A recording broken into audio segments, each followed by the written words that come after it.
Hey guys, Prowl1701 here, and today we are going to be ranking Series 3 of the modern Doctor Who TV show. Series 3 and Series 1 are the only two series in Modern Who I think that don't have any bad episodes. Every episode in both those series is at least okay.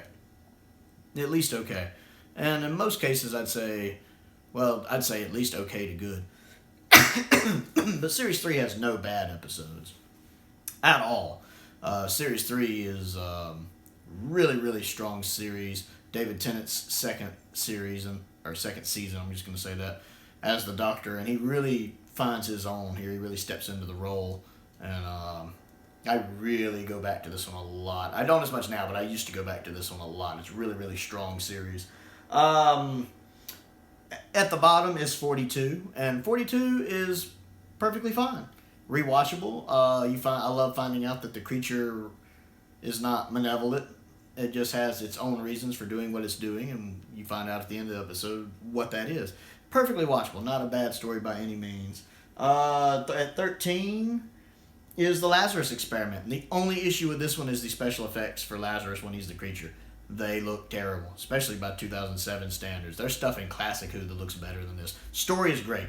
I actually really enjoy the story. I love stories where somebody tries to play God and it blows up in their face, like The Fly. I love the 1986 version of The Fly with Jeff Goldblum. Love that movie. Have it on DVD. It's fantastic. Same principle here. Love it. Something goes wrong, and he has to pretty much eat his words, and, well, he becomes a monster and dies. I really, really would love to see the effects done. If they ever release Series 3 in the collection range and they continue the trend of taking one story from each box set and updating the effects, I want the effects done on this one for Series 3. Because if you make the creature look better, the story really goes up in my estimates. Because the story itself is really good. Next in 12th and 11th place is the Daleks in Manhattan two-parter. It's okay. I used to appreciate it more, but I don't care for it as much as I used to. It's very unorthodox. Granted, the Cult of Skaro, that's what they're supposed to do, is think outside the box and come up with unorthodox plots. But it's still unorthodox. It's alright. It's pretty low on my list of Dalek stories, but it's perfectly watchable. Next on the list is the Sound of Drums and Last of the Time Lords. Good finale. Really good finale. Again, I don't like it as much quite as I used to, but I still like it. I don't really care for Sim's Master a lot. I don't really like the manic master, the bent master, the unhinged master. That doesn't really work for me, so it kind of grates on me here. But there's still some great scenes. I love when the Master and the Doctor are talking on the phone. That's a really good scene. I love having Captain Jack back. That's really nice. So I do enjoy both of these episodes, just not as much as I used to. Next is the Shakespeare Code. I've talked before about how much I think this is an underrated story. I really love the finale with all of the special effects going on in the theater. That looks really good. The guy playing Shakespeare is really good. I love some of the conversations Martha and the Doctor have with Shakespeare. That bit about when he's talking to the Doctor and he's like, you who looks so young but has eyes so old. That's it. I love that line. Beautiful line.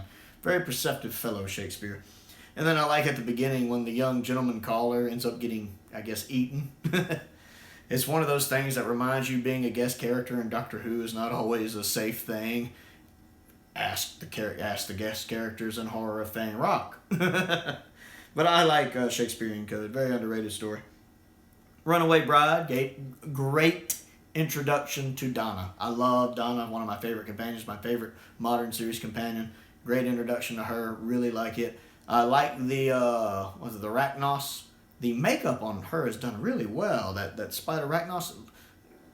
Hats off to the production team on her. The makeup design looks really, really, really, really good on her. They did a great job doing her. And I believe this is also the first episode that mentions Gallifrey by name in the modern series, which I really like. My world is far away and long since gone, but its name lives on Gallifrey. Beautiful, beautiful line. Next one on the list is Smith and Jones. I like this one. Good introduction for Martha. I like Martha. She's got a lot of guts, a lot of grit to her. I like that scene when the Doctor's talking to her, and he's like, "We might die," and she's like, "We might not." So I like Martha's ability to cope with everything that's going on and adapt to it and acclimate to it so quickly. We're on the moon. There's aliens. They look like rhinos. Oh, I'm also an alien. She's adjusting to all of this really well and taking it in stride. So she really won me over just kind of from the off. I really liked her. Good solid story as well. Next on the list is Gridlock. I've talked before about how much I love Gridlock. One of the most underrated stories in all of Doctor Who. It has the guy from My Hero in it because I like My Hero. He does a really good job playing Brannigan. He has a very distinctive voice, so I recognize him. Love all of the different personalities in the cars. All the different cars he goes to. He meets all these different people. They have some very fun personalities. I really, really like them. And I love how polite everybody is, even though they've been in this little traffic jam for decades. They're still very polite about it. In real life, you're in a traffic jam like that for 5 minutes and you're ready to do bodily harm to somebody, preferably a stranger. So, I really like that. I like seeing the Macra back. This was my first introduction to the Macra. I did not know about the Macra Terror until this episode. This episode is what made me go look them up.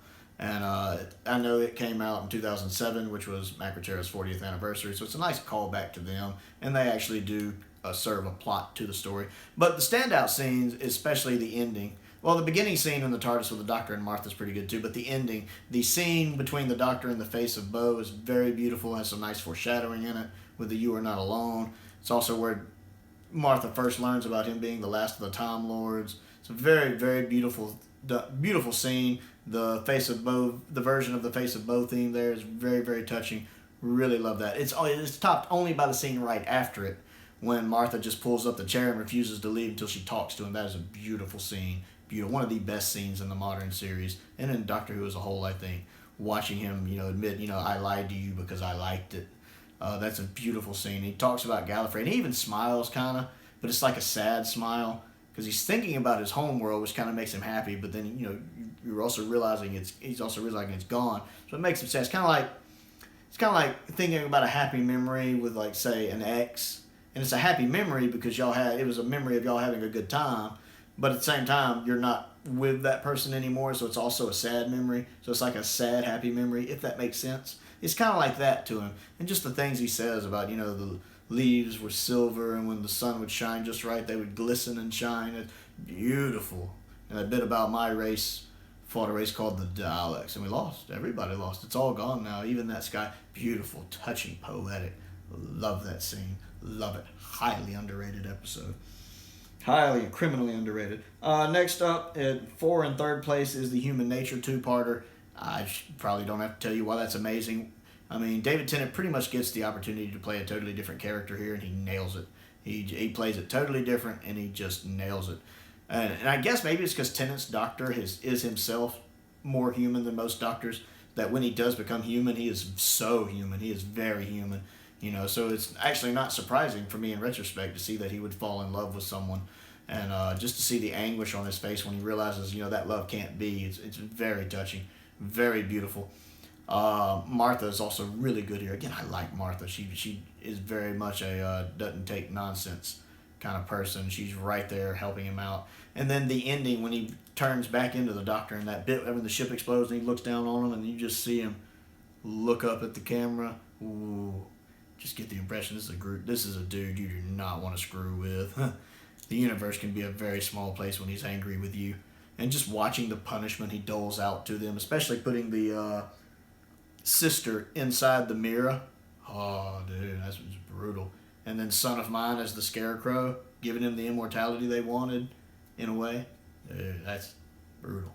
Also, I want to give a nod to the people playing the aliens once they've been taken over, or people once they've been taken over. They do a really good job at that, especially Son of Mine. He's very unnerving in that role. I'd swear he never blinks. I don't know if that's true of the episode, or if that's just my memory of the episode tricking me. I haven't watched it in a while, but I'd swear he never blinks. And there's something just inhuman and unnerving about it.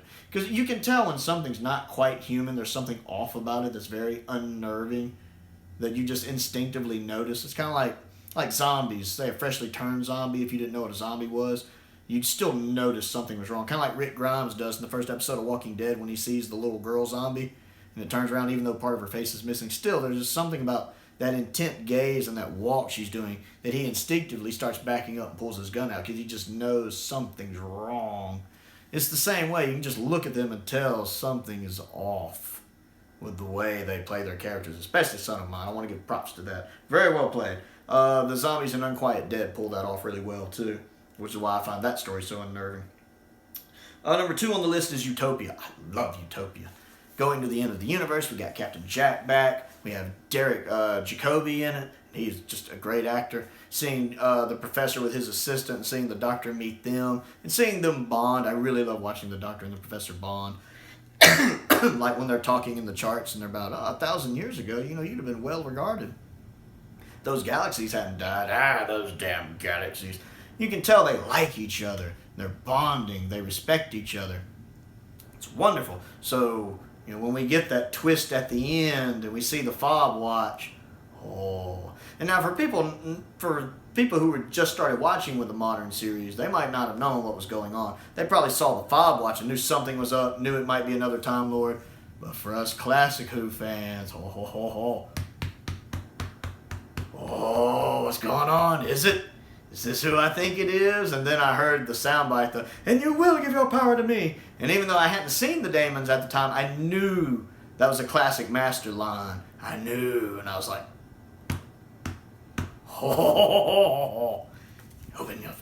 open me, you fool, and receive my majesty. I just knew. And then when he opens it and he does that turn, don't get me wrong, he does a figurative turn where he turns into the Master, but he also does that literal turn.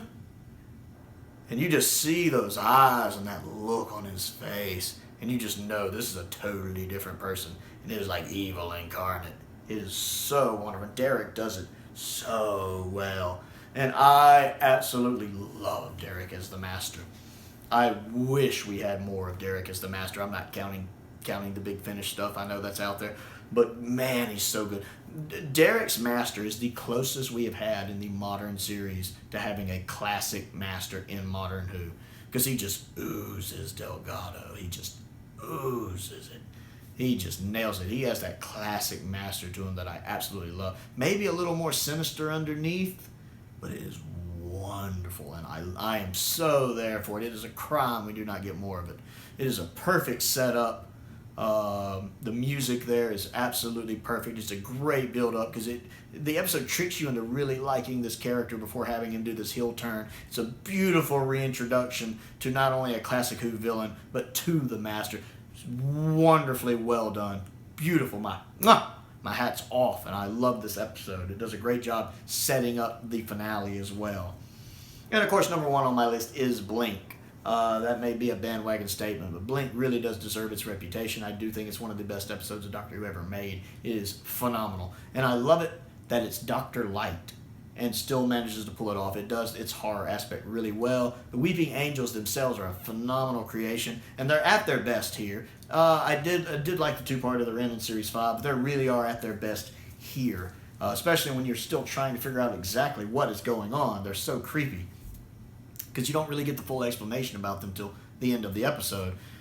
And I love the fact that the Doctor can't help them, that at the end they have to do it themselves. He flat out tells them, good luck. They have to pretty much save themselves, or at least get to the TARDIS first. It's just such a good episode. The directing, the writing, it's wonderful. And what's her name? Carrie Mulligan? The one that plays Sally Sparrow. She's so good in that role. So good in that role. It's such a good story. It's quintessential Doctor Who. I know that it's not considered like a typical Doctor Who episode, if there is such a thing as a typical Doctor Who episode.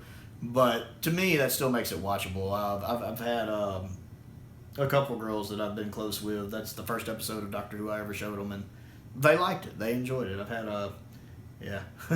had some good things happen from Blink. It's a really good episode.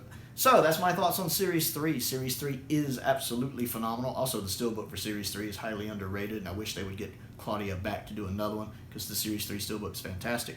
What do you think of Series 3 as a whole, and how would you rank the stories? Do you think there are some that are overrated, some that are underrated? Give Gridlock another watch. It's amazing. Other things to do, click the like button, click the subscribe button, click that bell for notifications. I've started a Patreon channel. If you would like to contribute to that, and some of the tiers there also let you make video requests. If you would have certain things you would like to see me do, ranking list or episode reviews. You can check that out. But most importantly, stay safe out there, and thank you for watching.